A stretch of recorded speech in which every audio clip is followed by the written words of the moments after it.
नमस्कार दोस्तों, स्वागत है आप सबका भद्रा आईएएस एकेडमी में। आज का डेट है 31 अगस्त 2023 एंड करंट अफेयर्स के न्यूज एनालिसिस के डिस्कशन में मैं शुभदीप आप सभी का स्वागत करता हूं। चलिए, सबसे पहला आज हम लोग न्यूज देखेंगे फ्रॉम असम ट्रिब्यून एंड सबसे फ्रंट पेज में जो देख लीजिएगा, असम का लॉन्गेस्ट फ्लाईओवर का इनॉग्रेशन फाइनली कर दिया गया भद्रा आईएएस एकेडमी के हेडक्वार्टर के सामने से। जी हाँ, गुवाहाटी में मालीगांव में है भद्रा आईएएस एकेडमी का हेडक्वार्टर। और मालीगांव में एक इशू थोड़े से अभी तक एग्जिस्ट करता था, दैट इज फ्लाई ओवर का, है ना।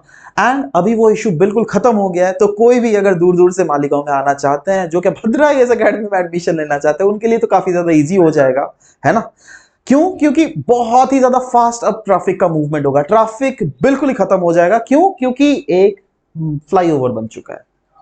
और ये फ्लाईओवर जो है, कहा जा रहा है असम का लॉन्गेस्ट फ्लाईओवर है, जिसका नाम दिया गया नीलाचल फ्लाईओवर। क्यों? क्योंकि सामने नीलाचल हिल्स है, जहां पर मां कामाख्या का मंदिर है, ऑफ कोर्स। सो ये जो हाईवे है ना, ये 4 लेन का है। 4 लेन मतलब क्या होता है बेसिकली, दैट यहां पे एक बार में जो है 1 2 3 4 गाड़ियां आराम से गुजर पाएंगी, है ना। एक तो इस डायरेक्शन में जाएगी, दूसरा उस डायरेक्शन से इधर आएगी, राइट। सो बेसिकली ये 4 लेन का है, जो क्या 2.065 किलोमीटर लॉन्ग है और 16.6 किलोमीटर ये वाइड है।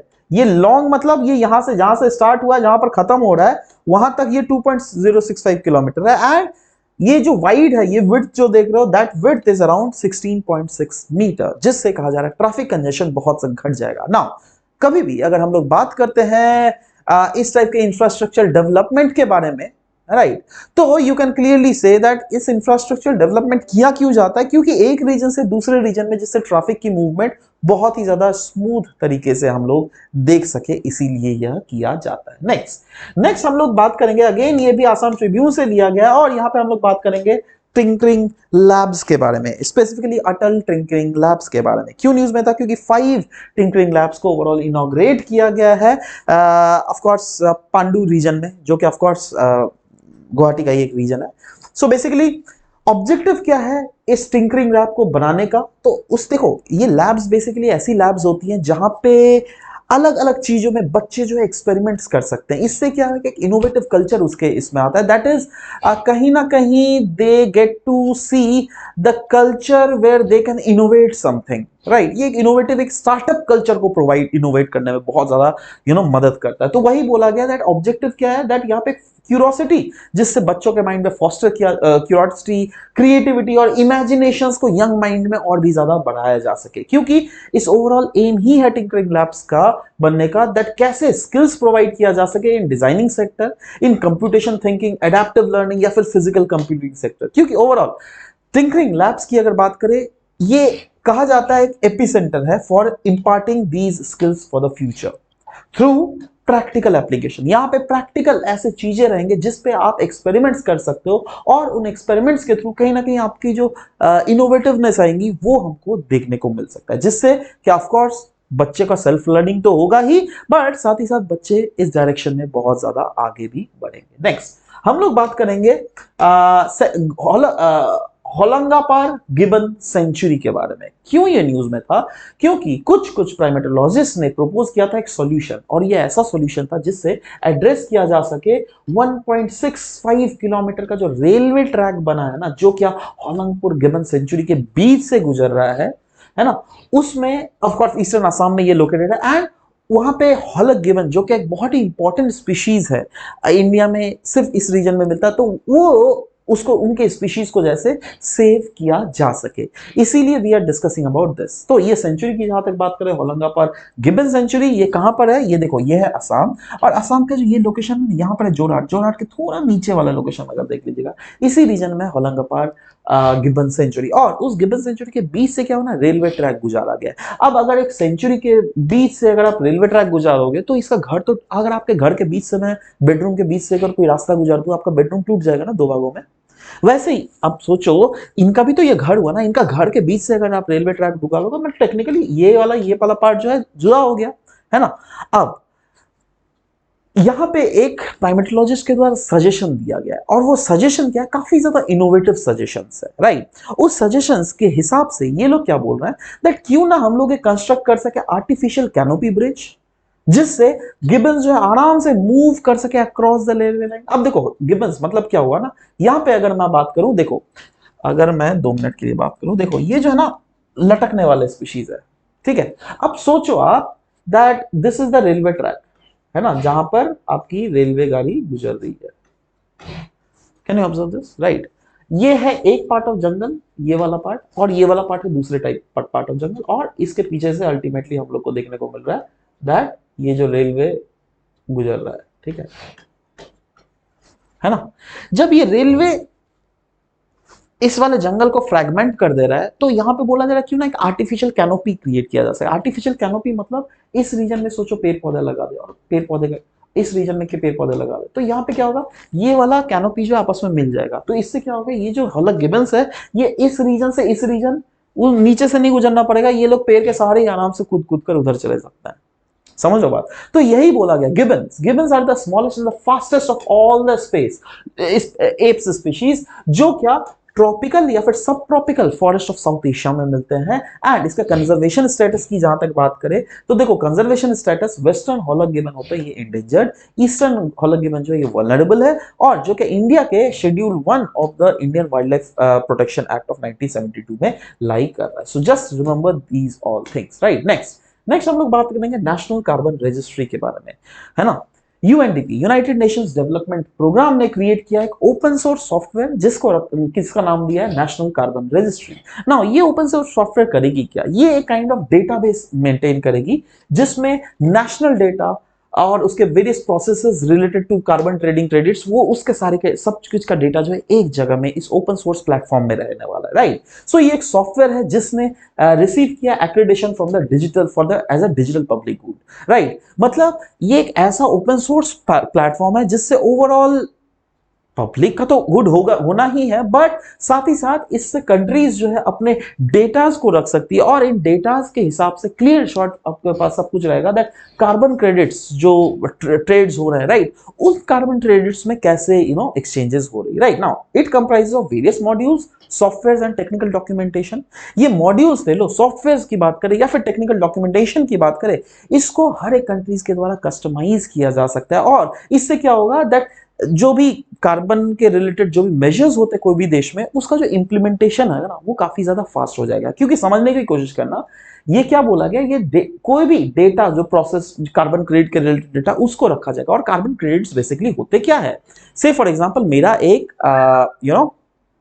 कंपनी है, आपका एक इंडस्ट्री है, मेरा एक इंडस्ट्री है, गवर्नमेंट ने बोला दैट देखो भाई मेरा इंडस्ट्री जो है वो 100 कार्बन को रिलीज कर सकता है, कार्बन के यूनिट्स को। आपका भी इंडस्ट्री को बोला था कि 100 कार्बन के यूनिट्स को रिलीज करना।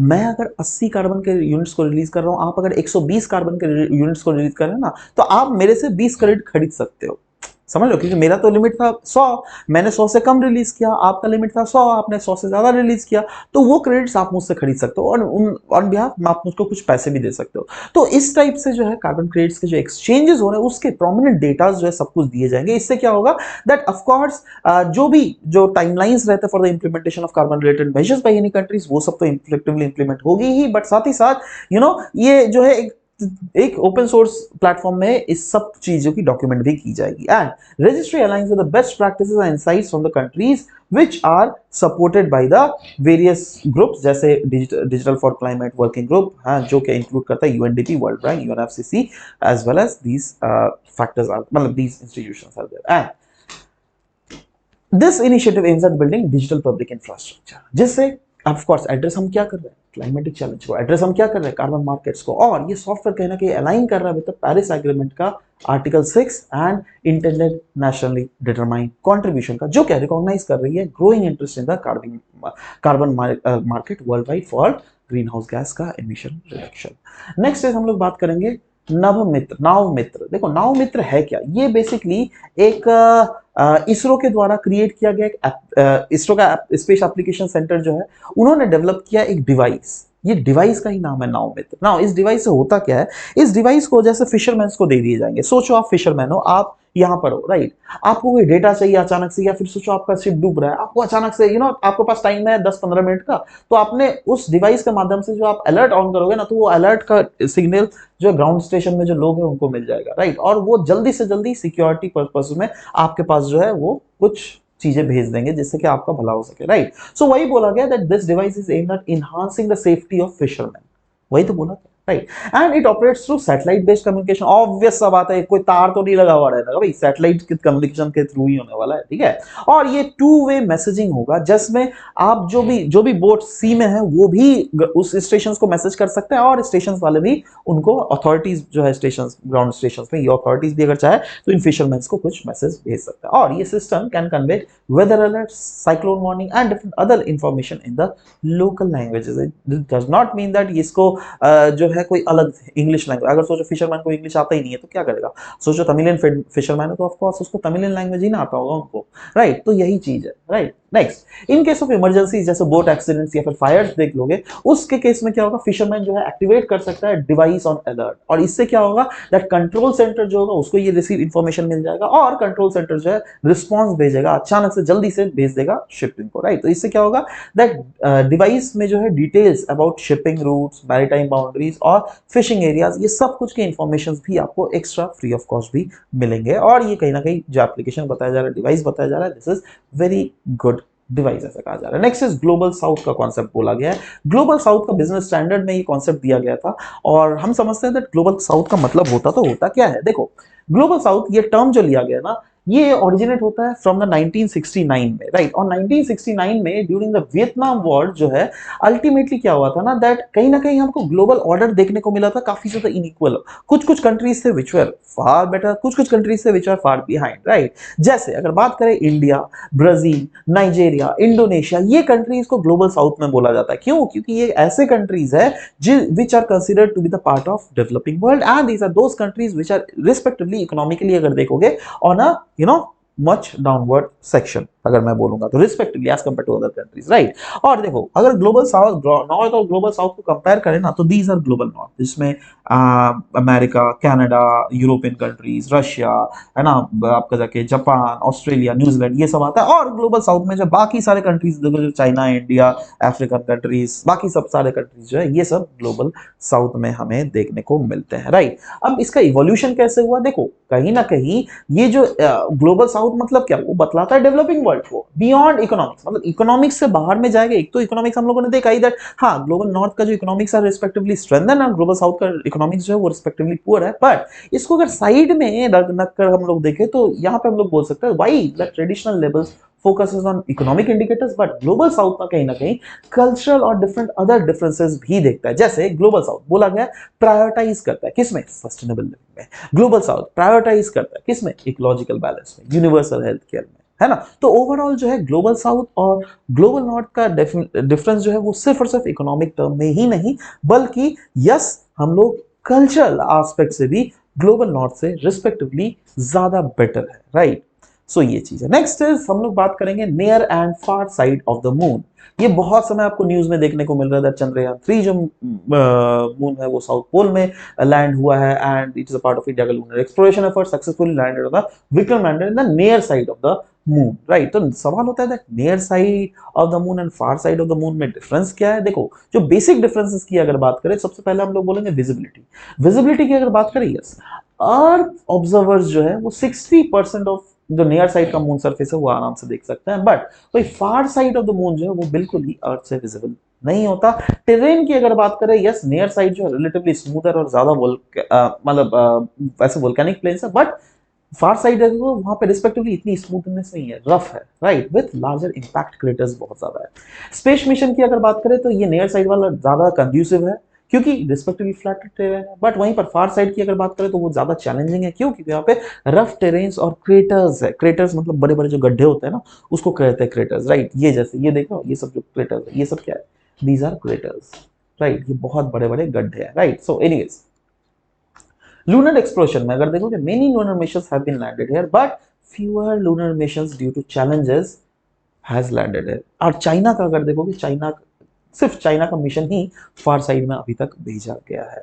कम्युनिकेशन की अगर बात करें, direct line of site communication with the earth है इस रीजन का, क्योंकि सन अर्थ को फेस कर रहा है तो डायरेक्ट कम्युनिकेशन साधा जा सकता है ना, बट इधर जो है यहाँ पे कम्युनिकेशन थोड़ा ज्यादा हमें प्रॉब्लमेटिक देखने को मिलता है। तो एक चीज तो हम लोगों ने देखा that what is the point of differentiation between these two, far side sorry near side and far side. और फार साइड में सिर्फ और सिर्फ चाइना का ही जो एक्सप्लोरेशन स्पेस एक्सप्लोरेशन मिशन है वही लैंड किया। ये सब भी चीज आपको याद रखनी है। तो आशा करता हूँ दैट बहुत सारी आपको फैक्चुअल बातें, ऐसी चीजें हम लोगों ने डिस्कस किया आज के सेशन में, जो कि ऑफकोर्स आपके एग्जाम परस्पेक्टिव में बहुत ज्यादा इंपॉर्टेंट होगा। प्रीलिम्स के क्वेश्चन पे डायरेक्टली ये क्वेश्चन पूछे भी जा सकते हैं। इसी के साथ साथ आज का सेशन यहाँ पे समाप्त करता हूँ। मिलते हैं आप सबके साथ in the very next session. Till then, bye bye. Take care. And thank you guys. Thank you for listening to the whole video. Thank you very much.